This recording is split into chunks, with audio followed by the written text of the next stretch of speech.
आहे पद्मनाभ शयन काले समर आहे पद्मनाभ भोजन काले समर श्रीमधुसूदन जगन्नाथ आहे जगन्नाथ हे कोटि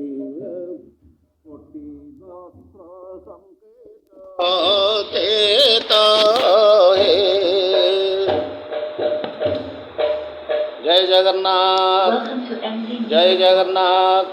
तेणु आजिर भागवत भगवान विषय भगवान को केउ समय केउ नाम ग्रहण करिव सेई कथा वर्णना अछंती। केउ समय केउ नाम तेणु केउ समय अच्छा आमर जिते गुड़िए समय अच्छी केते दिन रात मिसिक केते प्रहरी मालती 8 प्रहर 8 प्रहरी आम टे कथा को मन रखा यहाँ आम वास्तव जीवन आम केते थर खियापिया कर 8 थर खियापिया कर आम जगन्नाथ 3 धूप 5 अवकाश 3 थर मेन भात मुख्य भात खाइबे आ 5 थर जलिया खाइबे।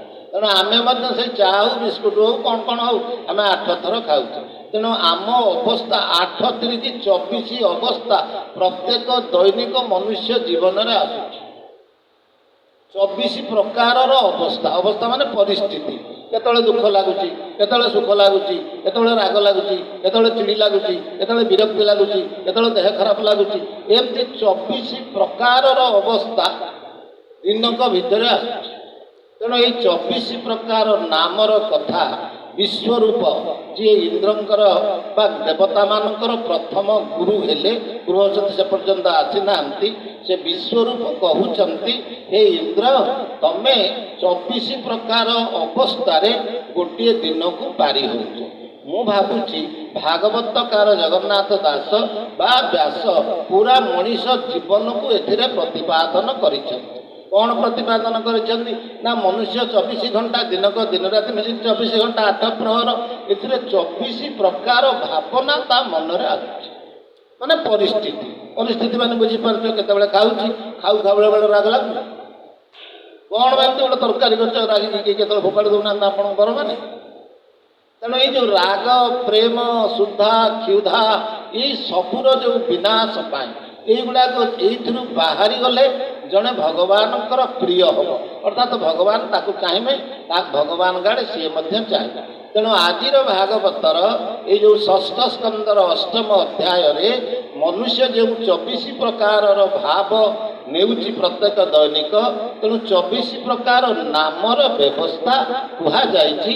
जदि सही समय से नाम गुड़िक पढ़ब आपण मैंने आपण घरे मध्य भागवत पढ़ी पारंतु किंबा जेहेतु आम ये बसुचे या ध्यान दियंती आम उपकार भागवत वर्णना करा जाइछि।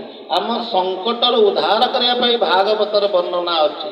आम बसुचे आम कौ उद्देश्य बसुचे आम तो निश्चित भगवान के उद्देश्य बसुचे संदेह नहीं किंतु ता भीतर आम फायदा नहीं पार फायदा कहीं नहीं पारुने ना आमर अज्ञानता भागवत सबुदिन पढ़ा सबुदिन किसी नना आपण मानू कहते धारणा देवे जे नाई नाई मत मु चलुची बाट चलिले जो पीब बामन बामन खाद्य खाइला समय श्रीहरि भजन भज हरि आहे भज हरि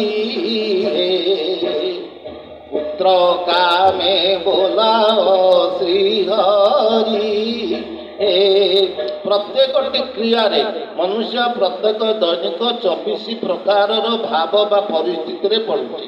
तेणु भागवत 24 प्रकार कथा वर्णना करा जायछि। ताकू आमे यदि से षष्ठ स्कंदर 8म अध्याय को पढ़ा जाए और ताकू बुझा जाए से एतिक बुझा हम जे भागवत ଭାଗବତରେ କ'ଣ କରାଯାଇଛି ନା ଏଇ ଯେଉଁ ପରିସ୍ଥିତିରୁ ଉଦ୍ଧାର ହେବା ପାଇଁ କଥା ଗୁଡ଼ିଏ ବତେଇ ଦିଆଯାଇଛି।